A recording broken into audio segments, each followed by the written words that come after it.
Bulldozer थोड़ी। दूसरी बात मैं कह देती हूँ, जो वो 4 लोग बैठे हैं वो बॉबी पोहार के पड़ोसी गांव के हैं, बल्कि उनको आवाज उठानी चाहिए थी, क्योंकि उनके कोई उन युवाओं के साथ अपने भी होंगे। दूर के रिश्तेदारों के बच्चे तो जरूर होंगे, अगर अपने नहीं होंगे। अगर वो कुछ समझते हैं तो वो जोन सारी बच्चे उनके ही है, उनकी उम्र की, उनकी पोती होगी। बॉबी पोहार उनका पड़ोसी गांव का है, ये बात सच है। अपने अपनों से जलते हैं, ये तो मैं भी जानती हूँ, और ये आज आप लोग भी देख रहे होंगे सोशल मीडिया के थ्रू। दूसरी बात, वो कहते हैं बॉबी पोहार के लिए कि क्या कहते हैं, वो कभी राजनीतिक में आता है, कभी बेरोजगारी की आवाज उठाता है। अरे वो बेरोजगारी की अगर आवाज उठाता तो तुमको प्रॉब्लम क्या है? उनपे बीती है वो सन 2022 के डंडे, उन्होंने आज भूले, वो जिंदगी भर नहीं भूलेंगे, उन्हें आज भी याद है। वो खुद एक स्टूडेंट है, आज कोई वो उनकी जॉब नहीं लगी है, वो आज भी स्टूडेंट है। युवाओं के साथ वो खड़े हैं क्योंकि उनको दर्द है, उन्होंने ये दर्द झेला है। वो भाई उनकी मर्जी, वो राजनीति करे, वो अच्छी बात है, वो बेरोजगारों की आवाज उठा रहे, वो उनकी मर्जी है। देखो ये दुनिया बहुत बड़ी है, कोई कुछ करता कोई कुछ करता। हम ये नहीं कहेंगे कि क्या कहते हैं ये भाजपा है, ये कांग्रेस है, ये राजनीति करा। भाई अपनी अपनी मर्जी है, जिसको जिसमें इंटरेस्ट होता है वो काम करता है, वो करने भी देना चाहिए। फिर आती एक और बात, एक लड़की, आप लोगों को पता ही होगा, सोशल मीडिया पे सब है, उसको ट्रोल किया जा रहा है, नाम नहीं लूंगी मैं, कि उसने ऐसे बोला, उसने ऐसे बोला। अगर उसने वायदे में गलत बोला भी है तो भी वो एक लड़की है, उसको माफ कर देना चाहिए था यार। वो गुस्से में है, उनकी आप लोग पीड़ा ही नहीं यार समझ रहे, उनके दर्द को ही नहीं समझ रहे। क्या दुर्भाग्य की बात है, जोन सारी हो के उसको ट्रोल किया जा रहा है। उसने ऐसा तो गलत नहीं बोला, अगर बोला भी है तो यार वो लड़की है यार, माफ कर दो। उस बात को इतना एडिटिंग करके कुछ ना कुछ मुद्दा बना रहे हैं। दूसरी बात कहते हैं कि वही 4 लोग कहते हैं बॉबी पोहार को कि अगर 10 बजे भी पेपर बाहर घूम रहा था तो उसने 1 बजे क्यों बोला? ऐसा देखा कभी कि बच्चा पैदा हुआ चलने लग गया? इतनी बड़ी दुनिया है, थोड़ा तो समय लगेगा। एक वो युवा तो है नहीं, हर चीजों को टाइम लगता है। और अगर वो 10 ही बजे रोड पे आ जाते, उन्होंने भी तो जांच करनी कि बात सही है या गलत। अगर गलत होती तो वो जेल ना जाते। पर बात वो गीताराम गॉड अंकल कहते हैं कि हम लोग धरने में तब आए हैं, उस बेटी ने भगवा कहा है, उसका अपमान किया है। अगर उसने अपमान किया है ना तो तुमको उन बच्चों, अपने बच्चों के साथ बैठना चाहिए था धरने में, ना कि उनके पड़ोस में वंदे मातरम का बोर्ड लगा के बैठ गए हैं। दूसरी बात मैं ये कह देती हूँ कि क्या कहते हैं, तुम उनके साथ जाते ना, अपने विचार रखते, आगे जाते, तब तरह अगर तुम्हें कोई रोकता।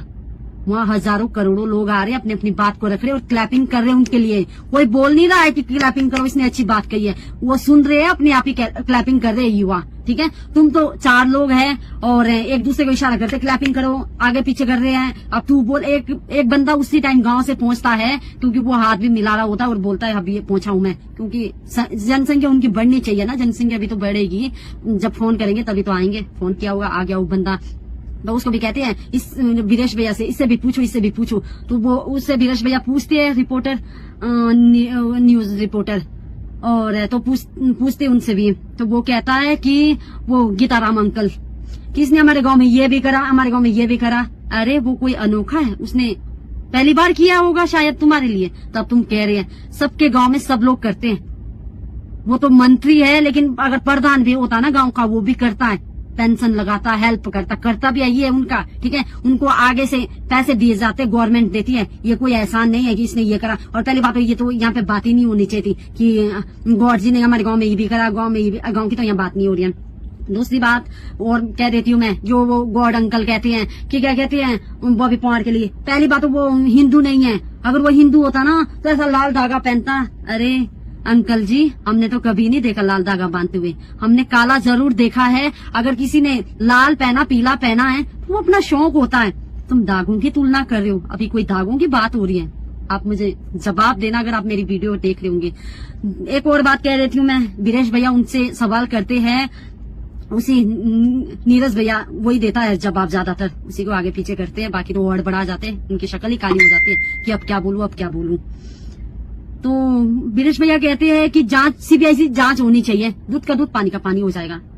तो वो कहता है नीरज भैया वो कि वीरेश भैया आपको ये भी है पता, जांच करने में 10 साल लग जाती है। वो नीरज भैया कह देते हैं सीबीआई जांच करने में 10 साल लग जाती है। किसने कहा 10 साल लग जाती है? तुम कॉलेज में अध्यक्ष बने थे, तुमको 10 साल लग गई थी। उन्हीं युवाओं ने तुमको अध्यक्ष बनाया जो खून, आज धूप में बैठे हैं, खून पसीना उनका एक हो रहा है। तो अपने ना पुराने दिन मत भूलो। एक बात मैं और कह रही हूँ, जो वो कह रहे हैं कि सीबीआई जांच करने में 10 साल लग जाती है, किसने कहा 10 साल लग जाती है? तुमको पता है इस बात का 10 साल लग जाती है? अगर किसी के घर से एक छोटा बच्चा भी गायब होता है ना, और अगर उन्होंने पुलिस को इन्फॉर्म कर दिया ना, तो पुलिस वाली ना आधे घंटे में ढूंढ निकालती बच्चे को। तो ऐसे ही अगर जांच की जाएगी ना तो एक दिन लगेगा, क्योंकि वहाँ एक लोग नहीं है, गवर्नमेंट जॉब में एक लोग नहीं है, और उस लाइन में एक लोग जॉब नहीं कर रहे, 10 अधिकारी 100 अधिकारी हो गए, और सब अगर अपना अपना काम करेंगे ना तो एक दिन लगेगा। अब मैं एक और बात कहती हूँ, वो गॉड अंकल कहते हैं, गॉड अंकल क्या, वो सब लोग कहते हैं, मेरे हिसाब से 4 लोग हैं, फोन में कॉल करके वो 6-7 लोग बन जाते हैं, कि बॉबी पुआर उन बच्चों का फ्यूचर खराब कर रहा है। किसने कहा उन बच्चों का फ्यूचर खराब कर रहे हैं? उनका फ्यूचर तो तुम लोग खराब कर रहे हैं, जो तुम 15-15 लाख खा रहे हैं। ठीक है, बॉबी पुआर खराब कर रहा है। बॉबी पुआर ने तो खुद पुलिस के डंडे खा रखे हैं, बॉबी पुआर क्यों खराब करेगा? ये लोग कहते हैं जो ये धरने में अलग से बैठे हैं कि पेपर लीक नहीं हुआ, हम पेपर लीक नहीं मानते। वैसे भी तुम्हारे मानने ना मानने से युवाओं को कोई फर्क नहीं पड़ेगा। ठीक है, अगर तुम न्यूज देखते होंगे ना तो मुख्यमंत्री पुष्कर सिंह धामी ने खुद कहा है 3 पेज बाहर थे। तो इसका युवा जवाब मांग रही है 3 पेज बाहर क्यों थे? पुलिस कहाँ थी? आपके नीचे जो काम कर रहे वो लोग कहाँ थे? उनकी ड्यूटी लगी है ना। नहीं तो सीबीआई से जांच करो।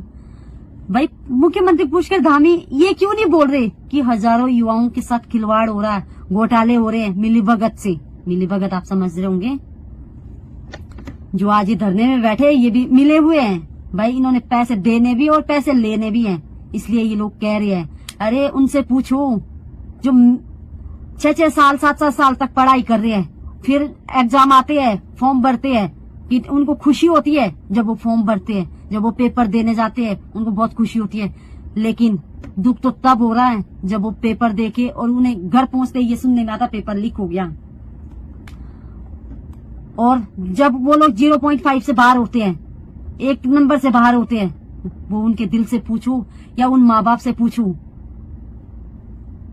जो गांव में मजदूरी कर रहे हैं, खेतों में काम कर रहे हैं, कि हमारे बच्चों का भविष्य बन जाए। मेरा खुद का भी भाई है, मैं भी उसे कहती हूँ कब वो दिन आएगा जब तू कमाएगा माँ बाप बैठ के खाएंगे? क्या हमेशा माँ बाप को ऐसे शायद काम करना पड़ेगा? तो ये पीड़ा मेरी नहीं है, ये सारे युवाओं की है। वीरेश भैया उनसे सवाल करते हैं कि आकम सिंह बाहर क्यों आता है, वो उसको ऐसी पनिशमेंट क्यों नहीं देते जो हमेशा वो अंदर रहे? तो उसका जवाब वो नीरज भैया देता है कि ऐसा देखा है कभी कि हमेशा पनिशमेंट मिलेगी? हमने देखा है तब हम बोल रहे हैं। ठीक है, वो कहता है कोई भी क्राइम होता है सजा नहीं मिलती है। क्यों नहीं मिलती सजा? इतने युवाओं की जिंदगी वो खराब कर रहा है, आप सब लोग बैठे हैं, आप लोगों ने पैसे खा रखे, इतने लोगों की, इतने युवाओं की जिंदगी खराब हो रही है, उसको सजा नहीं देंगे? उसको वहां माला स्वागत करेंगे? अरे युवाओं के हाथ नहीं वो लग रखा, जूतों की माला पहनाएंगे उसको। नीरज भाई मैं आपको कह देती हूँ, आपको पढ़ने की आवश्यकता, आप थोड़ा पढ़ लीजिए। अगर आप पढ़ते ना तो आपकी गवर्नमेंट जॉब लगती जिसमें नाम कमाते आप। लेकिन ये राजनीतिक जो कर रहे हैं ना, सबसे भ्रदी काम है ये राजनीतिक। इसमें तो आपको पैसा मिल रहा है तो बोलना पड़ रहा है, लेकिन पूरा पता लग रहा है कि आप लोगों को जलन हो रही है। अरे उनसे जलन हो रही है, 1 घंटा जरा धूप में बैठ के देखो तब पता चलेगा। और ऊपर से कहते हैं उनको वो वहां राजनीति कर रहे हैं। अरे आपको पूरी कहानी पता ही नहीं है कि वो क्या क्या कर रहे हैं। वो सुबह उठ के आरती भी करते हैं, उन्होंने वहाँ भगवान भी बनाए, मंदिर भी बनाया है, उनका बोरी बिस्तर सब वहीं पे है, अगर तुमको पूरी बात पता है। ठीक है, वो आरती समूहगान जनगणना सब गाते वहां पे। ठीक है, अगर वो राजनीति करे तो क्या हो गया भाई? ऐसी कटेगी क्या दिन रात? वहाँ हजारों लोग हैं, हजारी बातें होगी, हजारों लोगों अपनी अपनी बात रख रहे, तुम भी रखो अपनी अपनी बात, तुमको कौन रोक रहा है? जाओ वहाँ। वही नीरज भैया कहता है कि बॉबी के पास गाड़ी है, वो है, सो वो वहां से वहां घूमता है। भाई हमने उसको युवा देखा, हम आज भी युवा की नजर से देखते हैं, ठीक है। वो एक गरीब घर से बिलोंग करता है, ठीक है, हम अच्छे से जानते हैं। अगर कोई ये कह रहा ना कि लड़की हो गई, तुझे कैसे पता है, उस पड़ोसी गांव का उसी के स्कूल में मेरा एक फ्रेंड था, वो कहता है कि मेरे स्कूल में पढ़ता था, एक क्लास सीनियर था, लेकिन जो इसकी बहन है ना वो मेरी क्लासमेट है, मेरे गाँव का है, कि हमें क्या अच्छा सब पता है, बहुत अच्छा लड़का है की, और बहुत छोटी एज है की। मेरी समझ में नहीं आ रहा जल क्यों रहे उसे, कहते वो गाड़ियों में घूम रहा है। अरे यार हमने तो देखा नहीं, अगर घूम भी रहा तो अच्छी बात है, तुमको क्यों जलन हो रही है, तुम भी लाओ गाड़ियां, तुम भी चलो गाड़ियां। जो कहते हैं कि क्या कहते हैं हम विकास नगर से इतनी गाड़ियां लाएंगे, गाड़ियां, जो बातें कोई वहां युवा कर ही नहीं रहे, वो बात तुम कर रहे हैं। कुछ लड़के तो खुद कह रहे हैं कि हमें शर्म आ रही है, ये गीताराम गौड़ हमारे पड़ोसी है, और हमारा उत्तराखंड, हमारा ये देवभूमि में ना एक पहचान थी, लेकिन जो ये पहचान है ना, ये पेपर लीक की वजह से ना धीरे धीरे कम हो गई है। और खासकर उन बच्चों की, युवाओं की, जो इतने सालों से मेहनत कर रहे हैं, उनको पता है कि हमारे माँ बाप कैसे हमारे लिए सोच रहे कि बच्चों का भविष्य बन जाए। अरे बच्चों का भविष्य कैसे बनेगा यार, एक तरफ तो है युवाओं के हाथ में कॉफी पेन, एक तरफ 15-15 लाख में पेपर बिक रहा है।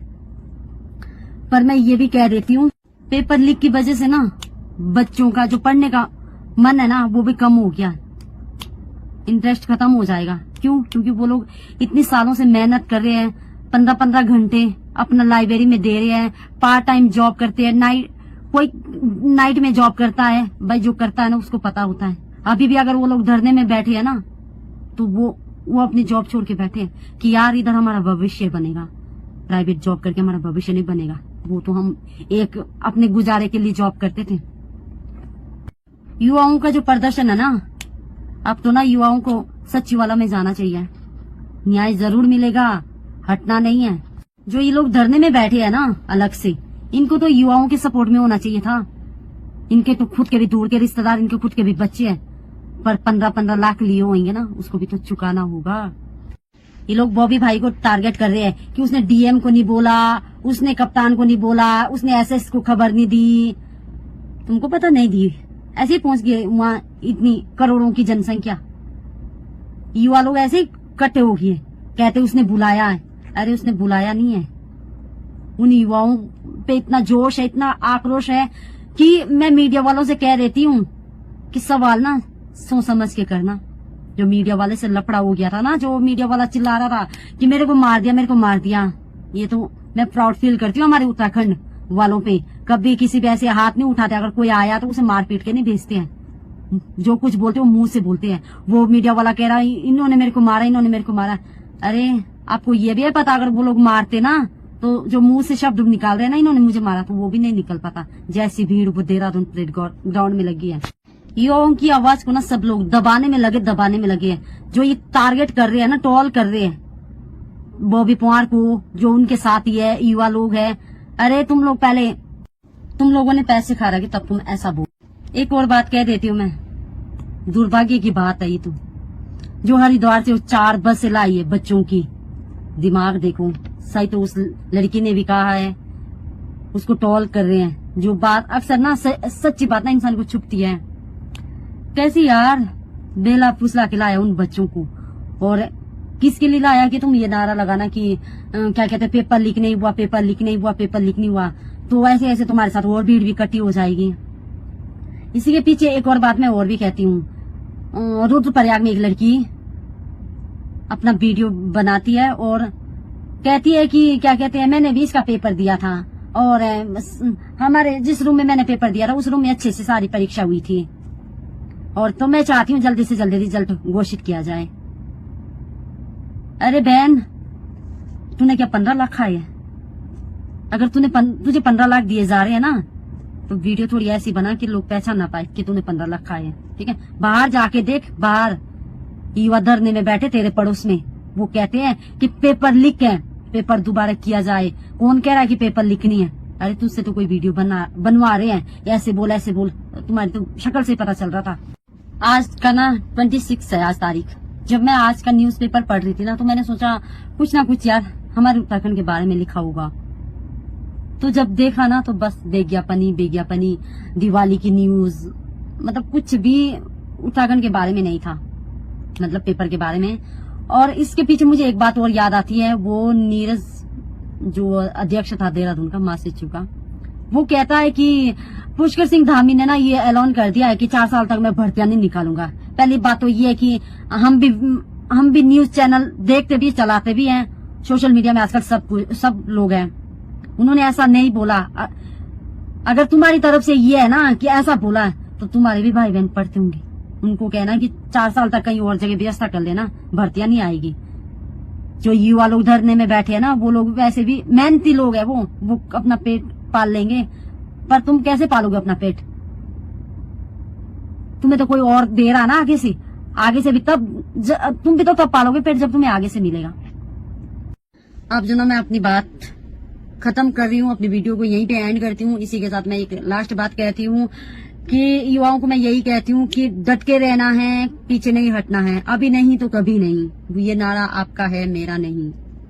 एक और बात कह देती हूँ मैं, मुझे जब मैं आप लोगों की वीडियो देख रही हूँ ना, तो मुझे बहुत दर्द होता है। मेरे से ज्यादा आपको दर्द हो रहा है, लेकिन आपको देख के मुझे भी उतना ही हो रहा है। जब मैं आपको ऐसे धूप में देख रही हूँ, कसम से इतना दुख हो रहा है कि यार माँ बापों ने कैसे भेजा है बच्चों को कि हमारे बच्चों का भविष्य बन जाए, लेकिन इन आपके भविष्य के साथ तो खिलवाड़ कर रहे हैं वो नेता लोग। तो बस यहाँ पे मैं एक लाइन कहना चाहूंगी, कर्मण्यवादी कारस्ते माँ फलेषु कदाचना, अर्थात कर्म करते जाओ, फल की इच्छा मत करो। कर्म करना हमारे हाथ में है और फल देना ईश्वर के हाथ में है। तो बस आपका दर्द वो ही जानेगा जिस पे बीत रही है। मैं इसलिए अपना दर्द समझती हूँ।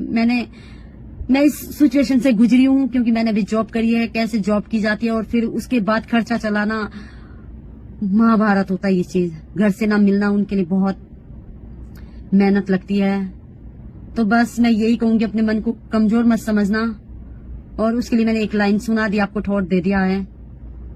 और कहने को तो मैं बहुत कुछ कहना चाहती हूँ, बस मैं वीडियो को यहीं पे एंड करती हूँ। अगर मेरी बात युवाओं को बुरी लगी होगी तो माफ कर देना। और दूसरी बात मैं लास्ट अब यही कहना चाहती हूँ कि प्लीज जो लोग वो धरने में अलग से बैठे इनको ट्रोल कर रहे हैं, भाई ट्रोल करना बंद करो। एक दो दिन बचे आपके पास, आप इन्हीं युवाओं के साथ शामिल होंगे तो उससे बढ़िया यही है कि टाइम है इनके पास जाने का। और आपको आगे जाना, अपनी बात रखनी, वो भी रख सकते, कोई नहीं रोक रहा है। वहाँ हजारों लोग आ रहे हैं। दूसरी बात मैं ये कह देती हूँ, आप लोग वीडियो बना रहे हो ना, आप लोग चैनल चला रहे होंगे, तो अपने कमेंट पढ़ना जरा, कितना ट्रोल किया जा रहा है आपको। तो इसलिए मैं कहती हूँ किनारे हो जाओ। इन युवाओं को इनका जोश आपने देख रखा होगा, रोश भी और जोश भी जब चढ़ेगा ना आप लोगों के ऊपर, जो इनके बीच में आएगा अब, तो ये लोग छोड़ेंगे नहीं। जो कहते बुलडोजर, हद है यार, यहाँ पे बुलडोजर की बात कर रहे हैं, यहाँ ये लोग न्याय मांग रहे हैं, इनके साथ खिलवाड़ हो रहा है।